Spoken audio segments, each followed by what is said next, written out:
In this episode, I'm going to take a look at something I've never heard of before, until I was at the last Crash Live event.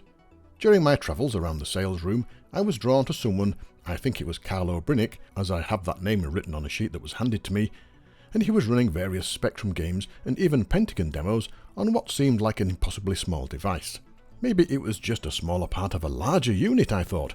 But no, what I was being shown was the ESpectrum. Now, I'm going to quote a few things from the website, but some of them I don't even pretend to understand. The ESpectrum is an emulator running on an EP32 SoC board, which I think means System on a Chip. It can emulate 48K, 128K spectrums, the Pentagon, all at 100% cycle accuracy, the TK90X and TK95 and some more. The board contains a VGA port that can output 3 modes including 50Hz and 15 kHz, with support for 16:9 and 4:3 monitors. It also supports multicoloured effects, border effects, floating bus effects, and a ton more things like beta disk emulation, TRD support and AY emulation. Now this might sound impressive, but just look at how small this thing is. You can get boards like this one, or the Liligo TT Go VGA32, or even the ESP32 for as little as £15 to £20, and you're ready to go. All you need to do is flash the firmware, and you have a tiny Spectrum packed full of features. You can get 3D printed cases for it as well, which makes it look cool. Here is the board itself. It has a VGA port on one side, PS2 and keyboard mouse ports on the other side, and on the front, or back depending on which way you're looking at it, it has a USB power connector and an audio output, as well as a micro SD card slot. For scale, here it is on top of a normal Spectrum. Here are 2 example cases. I prefer the black one myself, and the board sits neatly inside without too much fuss. If you want that fuller retro feel, you can add a speaker that can sit inside this case, rather than using external speakers. To get up and running, you will need a PS2 keyboard, obviously, a USB power cable, obviously, a micro SD card with some games on it, obviously, and of course the firmware mentioned above, available from the website. You'll also need a VGA monitor or TV and VGA cable, as well as some speakers if you want louder sound. There are tutorials and manuals again on the website. To set up, you just plug everything in, obviously without having the power on. The VGA connector, the speakers, the PS2 keyboard, and the USB power lead. Because it's a PC keyboard, it provides additional functions, using the function keys, some of which we'll get onto during the test. F1, for example, takes you to the main menu, and F9 and F10 increase and decrease the volume. You can even get screen grabs that dump a file onto the SD card using the print screen button. Anyway, once booted, we get the familiar Sinclair screen, providing you get the ROMs of course, just like all other emulators. Pressing F1 will show the main menu. Here you can set which type of machine to use, 48K, 128K, Pentagon, TK90 or TK95, etc., along with the preferred ROM to use. You can set up joystick emulation, you can set up display options including various effects, and set things like AY sound in 48K mode and ULA timings. There's even a nice help function that shows you what the keys do on the keyboard.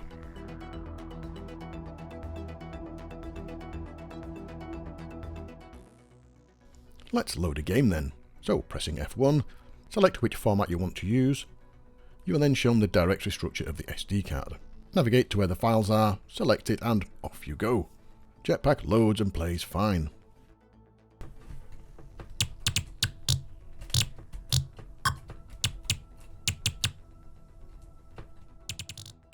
If you just have one file type, say TAP files, then things are easy.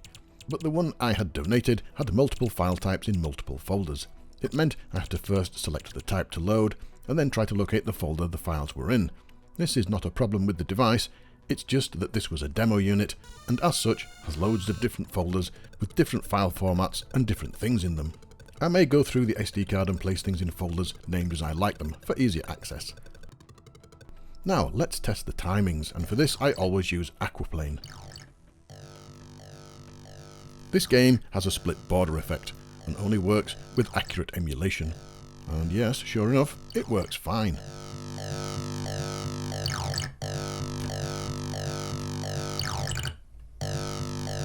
How about multicoloured games then? Let's try Dreamwalker.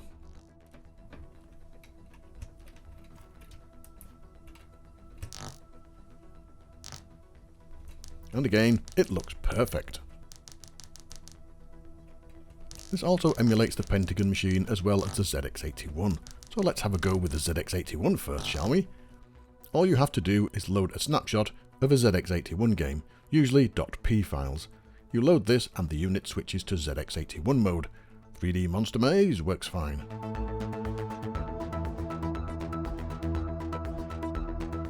And I also discovered Jetpack. Yes, Jetpack on the ZX81. Superb.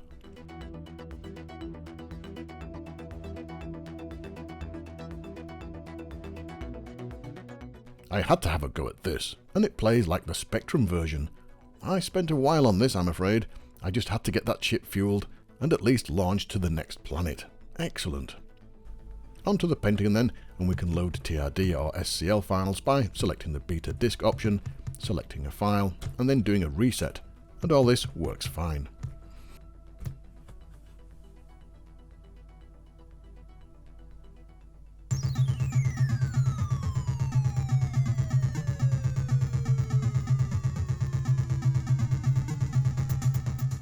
It's a compact little device, and no doubt there will be many options for different cases in the future.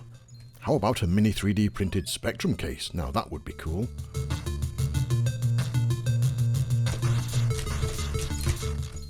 There's even a separate mini board that allows you to use the standard Spectrum keyboard, so you could, in theory, fit this inside a Spectrum case. You'd need a few extension leads to allow access to some connections, but it's possible.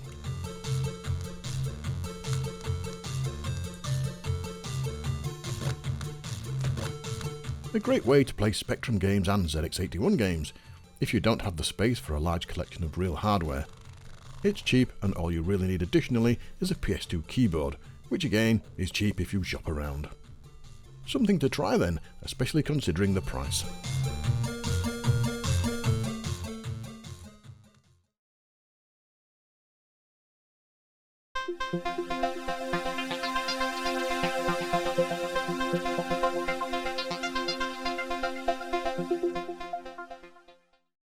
This is Revenge of the C5, released by Atlantis Software in 1985.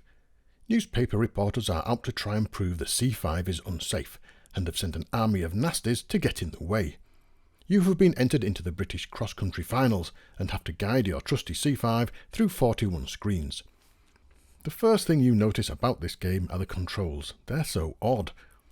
1 is slow left, 2 is fast left, 0 is slow right, 9 is fast right, then we get 1 and 2 to go very fast left, and 9 and 0 together to go very fast right. And then you can press space to pedal faster. What the hell's all that about? Your C5 has to be guided safely across all screens, and you just have to avoid things and follow the correct route. The game is a flip screen avoidance and route memorization game, and can get pretty annoying.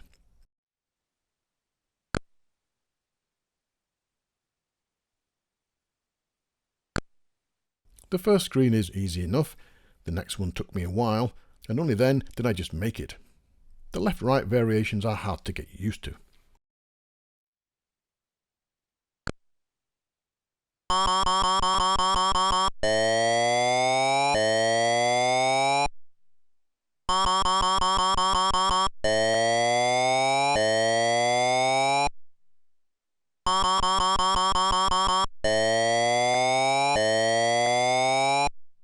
The game plays in the top 2/3 of the screen, and the graphics are average really. When you crash, you go back to the previous screen, so constant crashing can take you back to the start. However, there's a bug.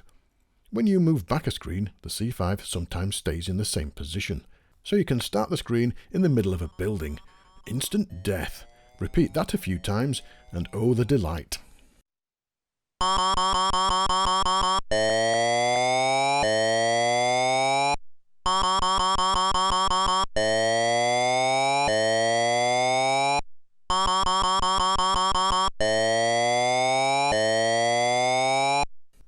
only manage about 8 or 9 screens before I was so annoyed with the game I had to leave and get some fresh air. Coming back to it, and it was still equally annoying. Using infinite lives let me get further, but some screens have dead ends, very annoying, and others have Frogger-like traffic, requiring movement at one of the 3 speeds plus pedalling. There are bonus screens. The first, the only one I ever saw, was to guide your C5 into a garage.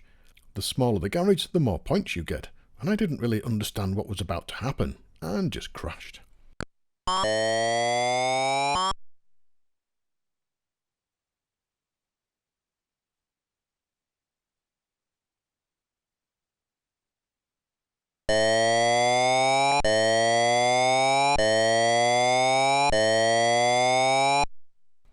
Sound consists of just 2 effects, and there's no animation in the sprites at all. The control is responsive, and I think that's the only positive thing I could say about this game. One to play only if you want to lose your sanity.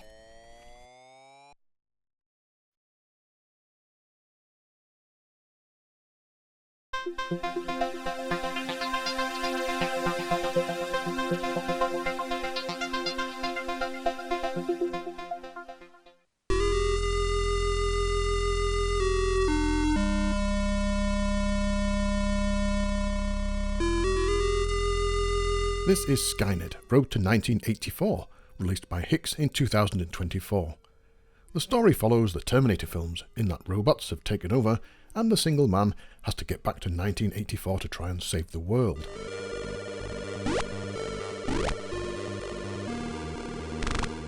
To do this, the main character Kyle has to collect 9 chips needed to activate the time machine.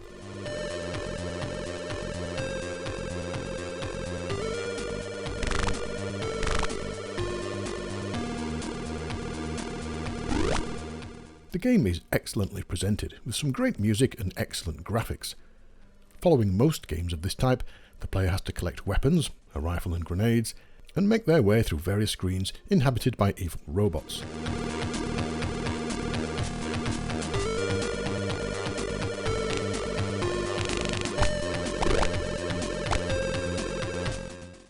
The player also has the ability to crawl, to get under things, an added mechanic that gives the player more to think about.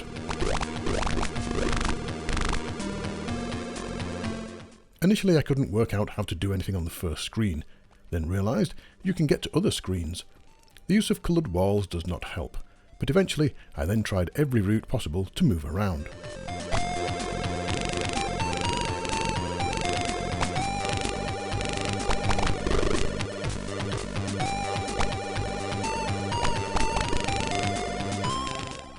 Dodging robots, crawling and throwing grenades to make progress.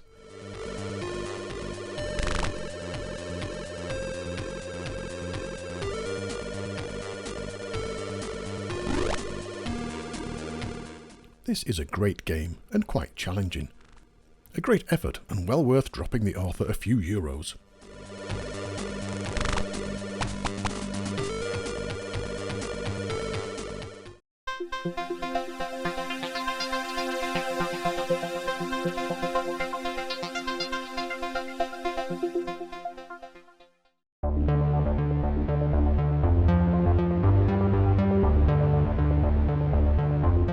I hate AI. I hate Copilot and anything else linked to AI. Now, I'm probably not alone here, but things popping up telling me that some algorithm has calculated that I might not want to type that or do that and instead do this is very annoying. I try to avoid it where possible. Yes, I've used it to generate a few images for the show.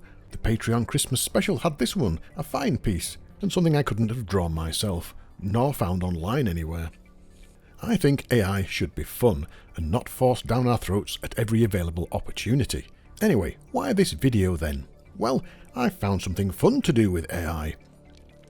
My new phone, which is not really a new phone, because the next generation's come out now, but anyway, on my new phone, so I discovered, is a tool that allows you to write on screen or draw on screen and have AI do things with it.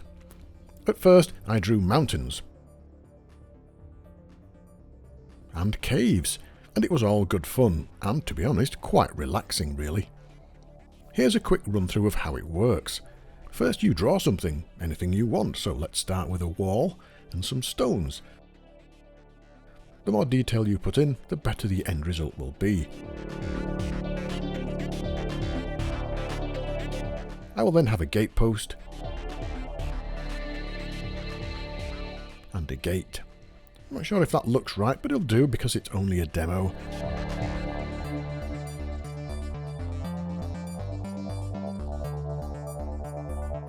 And then add some bushes on the right hand side. And some nice rolling hills in the background, with some mountains behind them. And a bit of ground. Okay, you then hit the generate button and wait. Not too long, in fact.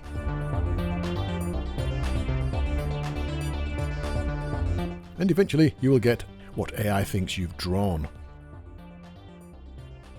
Well, it's not bad, to be honest. Not sure where the dog came from or why it's got an extra leg. Or is it a sheep? Who knows? There are other versions of the image, and at least one of them has some bushes.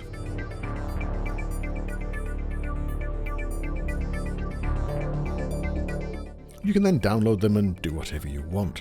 Yes, it's all a bit of fun. And with that tool, I drew a cassette tape. It's nearly right.